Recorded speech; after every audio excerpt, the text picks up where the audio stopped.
Bonjour à tous, donc voici la partie A de l'exercice 4 du bac ES d'Amérique du Nord de juin 2017, fonction et une étude graphique.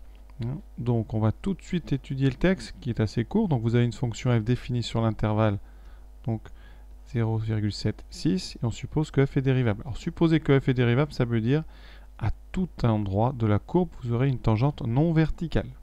Ça c'est important à signaler puisque vous allez avoir besoin justement de dérivés et de nombres dérivés. Alors la question 1, qu'est-ce qu'elle est? Eh bien on vous parle d'une tangente au point d'abscisse 3 et cette tangente passe par deux points, les points A et B. Vous voyez, donc A et B, ce sont deux points par lesquels vont passer une tangente. A et B ne sont pas forcément sur la courbe, en tout cas il faudra pour A le démontrer. Et on vous demandera de déterminer le nombre dérivé f' de 3. Et ensuite, un peu plus dur, on fera le tableau de signes de f'. Alors, qu'est-ce qu'on peut dire sur ce sujet? Première chose, l'intervalle 0,76. Alors sur la courbe, le 6, on le voit très bien. Vous voyez, le 6, il est en bas ici.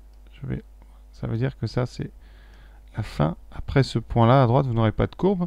Et vous avez le début de la courbe qui est en 0,7. Donc, comme la courbe commence ici sur cette croix, eh bien, on imagine bien que en dessous de cette croix ici, vous aurez l'abscisse 0,7. Donc, eh bien, tout simplement, votre intervalle 0,76, vous pouvez le matérialiser comme ça. C'est toute cette zone-là sur laquelle vous avez une courbe. Ensuite, je répète, on vous a dit que f est dérivable. Donc f dérivable, ça est vraiment tout de suite quand vous lisez ça, il faut interpréter graphiquement la courbe donc de f a toujours des tangentes non verticales. La courbe de f admet en tout point une tangente qui est en plus non verticale. Elle peut être horizontale au niveau des sommets. Par exemple ici, vous avez une tangente ici horizontale.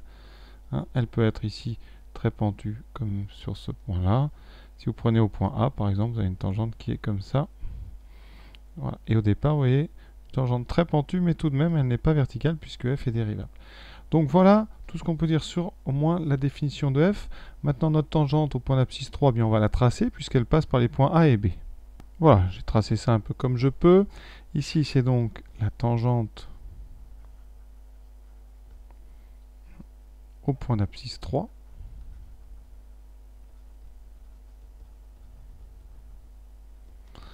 Ça veut dire qu'elle va couper la courbe au niveau du point d'abscisse 3. Et comme le point d'abscisse 3, eh bien, on vous le donne et ça tombe bien, c'est le point A.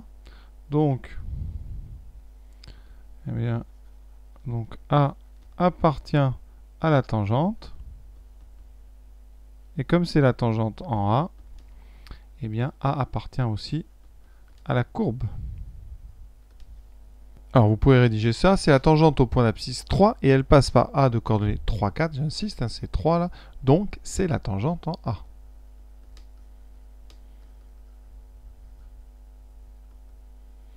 Et donc, par conséquent, A appartient à la courbe.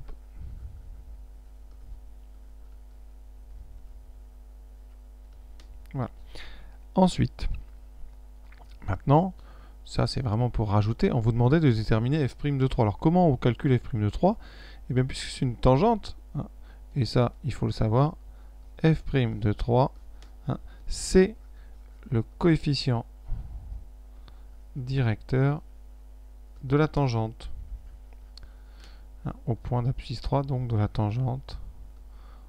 Parce qu'f' de 3, c'est le nombre dérivé de f en 3, et graphiquement, c'est un coefficient directeur, le coefficient de la tangente en A, et la tangente A en là, c'est la fameuse droite AB.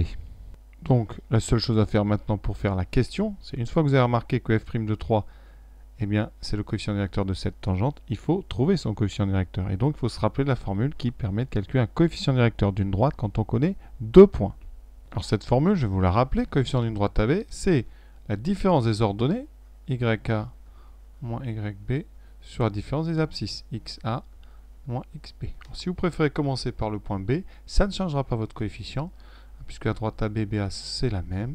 Vous pourrez très bien faire YB moins YA sur XB moins XA. C'est à vous de choisir, ça donnera la même chose. Donc ici, eh bien, on va réécrire nos coordonnées. Le point A, il a pour coordonnées 3, 4. Le point B a pour coordonnées 4, 0. Donc, le coefficient de la droite AB, ça sera, on va commencer par A, donc YA 4, moins YB 0, sur donc XA 3, moins XB 4.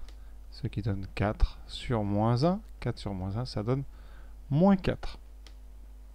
Donc, eh bien, ce nombre dérivé f' de 3, il est égal à moins 4.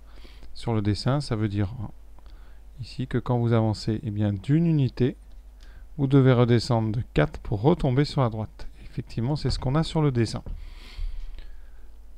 Pour ceux qui auraient choisi de commencer par le point B, je vais quand même le faire parce qu'il y en a toujours qui se posent la question. Alors si je commence par le point B pour calculer le coefficient, j'aurai donc ordonnée de B 0 moins ordonnée de A 4 sur abscisse de B 4 moins abscisse de A 3. Et vous aurez en haut moins 4 sur 1. Et donc ça fait bien moins 4. Donc voilà pour cette première question. D'après le graphique, maintenant on va donner le tableau de signe de f'. Très très important, là il faut avoir bonne vue, c'est f', mais ce n'est pas f. Si on vous avait demandé le tableau de f, eh bien, vous voyez la courbe ici est toujours au-dessus de l'axe. Hein, le tableau de signe, donc je vais quand même le faire, parce qu'il y en a certains qui ont dû se tromper. Donc, voilà, si on vous avait demandé le signe de f, eh bien tout simplement, vous voyez f est toujours positif. Donc de 0,7 à 6, vous n'avez que des plus. Par contre, il y a un petit endroit ici où ça semble valoir 0, donc c'est en 1. En 1, ça s'annule. En 6, ici, ça a l'air d'être légèrement au-dessus, donc votre tableau, ça serait plus, plus. Voilà, mais ce n'est pas ce qu'on demande, d'accord? Nous, on demande le tableau de signe de f'. Et ça, il faut se rappeler du cours.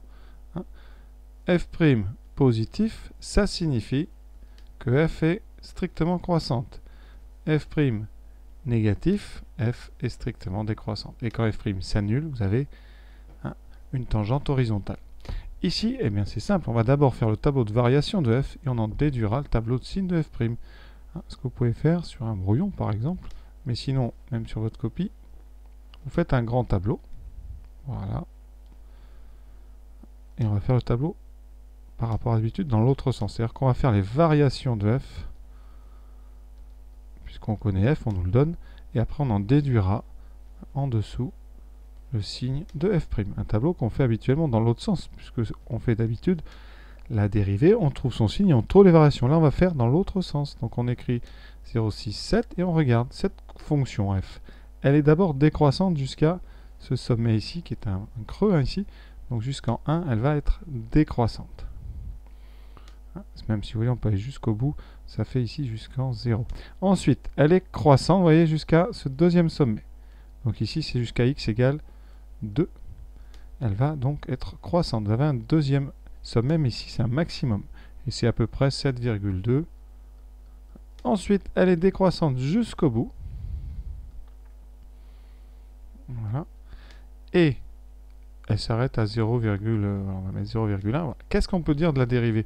Eh bien ici, une fonction décroissante a donc une dérivée négative. Au niveau des sommets, vous avez deux sommets. On sait que les sommets, ça nous donne des dérivées qui s'annulent. Et ensuite, vous avez donc une partie ici croissante, donc des dérivés, des nombres dérivés tous positifs, et une partie décroissante, une dérivée négative. Donc le signe de f', il est moins, plus, moins. Voilà ce qu'on vous demandait. Bon, on aurait pu vous demander le tableau de signe du f seconde. F seconde, c'est la dérivée seconde. Elle vous donne la convexité. Donc cette fonction, est-ce qu'elle est convexe ou concave? Vous avez ici un début convexe, vous voyez, parce qu'à chaque fois, l'intérieur du virage est vers le haut. Les tangentes sont sous la courbe et vous avez un petit changement de convexité qui doit se situer par ici à peu près. Puisqu'ici, vous avez donc une fonction qui tourne comme ça. Et dès que vous dépassez ici, vous avez une fonction, vous voyez, qui est vers le bas. Là, ici, la courbure est à l'intérieur. Donc vous avez ici un point d'inflexion quelque part vers 1,2 ou 1,3. Donc au début, la dérivée seconde, eh bien, elle est positive, la fonction est convexe. Ensuite, elle s'annule et vous avez une partie négative. Alors c'est à peu près, là vraiment, c'est imprécis. C'est pour ça qu'on ne vous le demande jamais comme ça. Ici, bon, vous avez une fonction qui est convexe, vous voyez, concave, pardon. La courbure est vers le bas et je ne sais pas à quel endroit, mais on a l'impression que c'est vers A ici. Eh bien, la courbure, vous voyez, du côté eh bien, droit, vous avez une partie de la courbe qui est évidemment convexe. La courbure est vers le haut. Vous avez une forme de parabole orientée vers le haut. Et vous avez ici un petit changement qui doit se situer quelque part par A. On va admettre que c'est en A. Et ici, donc, c'est 3. Et donc, vous avez un deuxième endroit où la dérivée seconde va s'annuler. Et ensuite, vous avez une troisième partie de la courbe convexe. Voilà ce qu'on pourrait dire. Ça veut dire quoi aussi? Autrement dit, eh bien, f', les dérivées, eh bien, sur la partie ici convexe, elles sont croissantes. Sur la partie concave, elles sont décroissantes. Et sur la deuxième partie convexe, elles sont encore croissantes. Donc voilà tout ce qu'on peut dire rien qu'en regardant. Évidemment, vous limitez au tableau de signes de f', c'est-à-dire ce qu'on a fait en début. Voilà pour ce que je pouvais vous apporter sur cette partie-là. Je vous invite évidemment à aller faire la partie B qui est très intéressante avec un logiciel de calcul formel. Voici ce sujet, donc je vous laisse. À très bientôt.